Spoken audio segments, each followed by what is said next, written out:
वकील बहू। जनक पेशे से एक बहुत अच्छी वकील थी, लेकिन कहते हैं ना, बहू कितनी भी बड़ी तोप क्यों ना हो, सास के सामने तो भीगी बिल्ली ही होती है। अरे जनक, क्या बात है, आज रोटी नहीं मिली अभी तक। ये तेरा कोर्ट नहीं है जो आज फैसला ना हुआ तो कल की तारीख मिल जाए।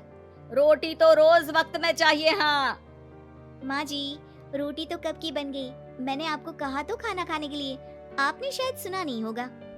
ओहो, जज नहीं हूँ मैं तेरे कोर्ट की, सास हूँ सास। कोई दलील फालतू की मत देना यहाँ। बहुत जानती हूँ मैं इन वकीलों को, अपनी बात ऊपर रखने के लिए झूठ बोलने में जरा भी नहीं सोचते। तभी वहाँ जनक के ससुर आ जाते हैं। अरे भाग्यवान, क्यों बेचारी के काम को कोसती रहती है हमेशा। मैं भी तो था वहाँ जब ये आई थी तुझे रोटी खाने को बुलाने के लिए। सास को तो अब गुस्सा आ जाता है कि कैसे किसी ने बहू की साइड ले ली। अरे वाह जी वाह, वो तो मैं जानती थी कि कोई ना कोई गवाह तो ये पेश कर ही देगी, पर मैं तो अब सीधा खाना खाकर सोने जाऊंगी। मुझे आदत नहीं है किसी से बहसा बहसी करने की।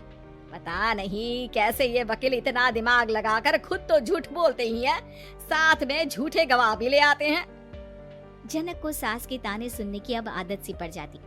एक दिन जनक वकील की ड्रेस पर काला कोट पहनकर कोर्ट के लिए निकल ही रही होती है कि अरे कहाँ चली काला कौवा बनकर। टोक दिया ना, अब कोर्ट तो वकील वाली ड्रेस पहनकर ही जाऊंगी ना। वाह भाई वाह, दामिनी तो मैंने भी देखी है। सन्नी पाजी ने ऐसा ही कोट पहना था और कहा था कि तारीख पर तारीख, तारीख पर तारीख। मतलब कि कोई बात करनी है तो बोलिए, वरना वक्त नहीं है मेरे पास खराब करने के लिए। अरे पता नहीं तुझ में क्या देखा मेरे बेटे ने, सारा दिन वकीलों वाली बहस करती है भोली भाली सास के साथ। अच्छा सुन, जो इतनी बहस मेरे आगे करती है ना, जरा अपने बॉस से कर ले, जो 1 साल भी ना हुए तेरी शादी को और काले कपड़े पहना दिए। अंदर जा और लाल कोट पहन कर आ, पता तो चले कि नई नवेली शादी हुई है। अरे माँ जी, कोर्ट में मेरा बॉस क्या करेगा, ये तो पूरे देश की ड्रेस है वकीलों के लिए। लेकिन सास तो ठहरी सास। अच्छा, तो कोई जरूरत नहीं है 2-4 साल कोर्ट जाने की, शादी थोड़ी पुरानी हो जाए तब इजाजत दे दूंगी मैं तुझे काले कपड़े पहनने की।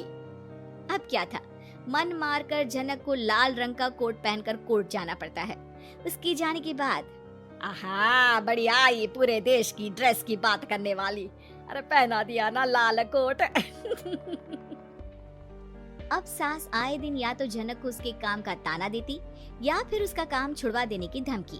तंग आकर एक दिन जनक पति से कहती है, मैं सोच रही हूँ कि कोर्ट जाना बंद ही कर दूं। अरे क्यों यार, इतना अच्छा करियर है, क्यों छोड़ने की सोच रही हो?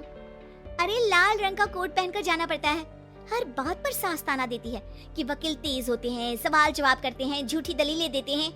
अरे तो ठीक है ना, वो जो कहती है अपनी समझ से कहती है, लेकिन तुमको तो पता है ना कि सच्चाई क्या है।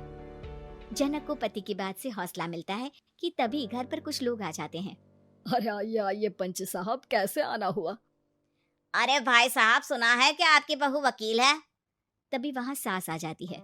हाँ है तो, लेकिन क्या हुआ, फिर कहीं बहस कराई क्या? अरे हम तो खुद दुखी है उसके व्यवहार से।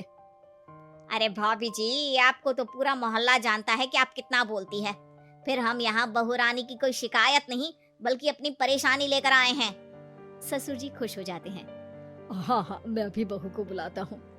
जनक वहाँ आती है, सबको नमस्ते करके बैठ जाती है। बहू रानी, हमारे गांव में बड़ी मुसीबत आ गई है, अब तो पूरे गांव की जिम्मेदारी मानो तुम्हारे कंधों पर है। अरे ना ना, इससे तो घर की जिम्मेदारी पूरी नहीं होती, ये गांव की जिम्मेदारी क्या लेगी? भाभी जी आप चुप हो जाओ, यहाँ पढ़े लिखे लोगों की बात हो रही है। आप जाओ, जरा रसोई से सबके लिए चाय लेकर आओ।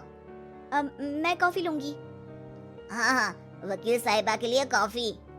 सास सर पैर सब पटक कर वहाँ से निकल जाती है। बहू, गांव में पानी नहीं आ रहा है, पड़ोसी राज्य ने हमारा पानी रोक रखा है। इसका मामला तो बड़े कोर्ट में चलेगा पंच जी, लेकिन ऐसा क्यों? वो राज्य हम लोगों से पानी के पैसे मांग रहा है, अब आधे गांव में पानी की सप्लाई खत्म हो गई है बहू रानी। अच्छा पंच साहब, बात गांव की है तो मैं जरूर केस लड़ूंगी। यहाँ एक बार फिर सास की एंट्री हो जाती है। अरे वाह जी वाह, ये काम करवा लो आप हमारी बहू से, बहुत अच्छा करती है। मैं हूँ सीधी सादी सास। इस लड़की ने कैसे लड़ लड़ कर मुझे साइड कर रखा है, ये तो अब आपको पता चल ही जाएगा। अरे भाभी जी, आपकी आवाज तो पूरे गांव को सुनाई पड़ती है जब आप बहू रानी को सुंदर वचन सुना रही होती हैं। अरे वकील बहू मिली है, फक्र करो फक्र। हाँ जी हाँ, सारी फकर तो हम लोग ही करें। खैर, अब जो केस लड़ेगी और पानी गांव में आ जाता है तो पंच साहब लिख कर देना होगा कि हैंड पाइप में सबसे पहले मेरी बाल्टी और घड़ा भरेगा। अरे फिर तो हम बहू रानी के नाम पर घर पर ही सप्लाई दे देंगे, लेकिन ये इतना आसान नहीं है। बहू, गांव के पास अभी वकील करने की भी पैसे नहीं है तो। अरे पंच साहब, ये मेरे गांव का मामला है, मैं आपसे एक भी पैसा नहीं लूंगी। सास को बहू की बात पर गुस्सा आ जाता है, लेकिन सबकी जाने के बाद झनक मन लगाकर गांव की परेशानियों को दूर करने में लग जाती है और वो दिन भी आता है कि झनक केस जीत जाती है। अरे आज तो प्लम्बर आकर घर तक पाइप लगा गया है। खुश हो जाओ, मेरे कारण तुम लोगों को घर के अंदर ही पानी मिल जाएगा।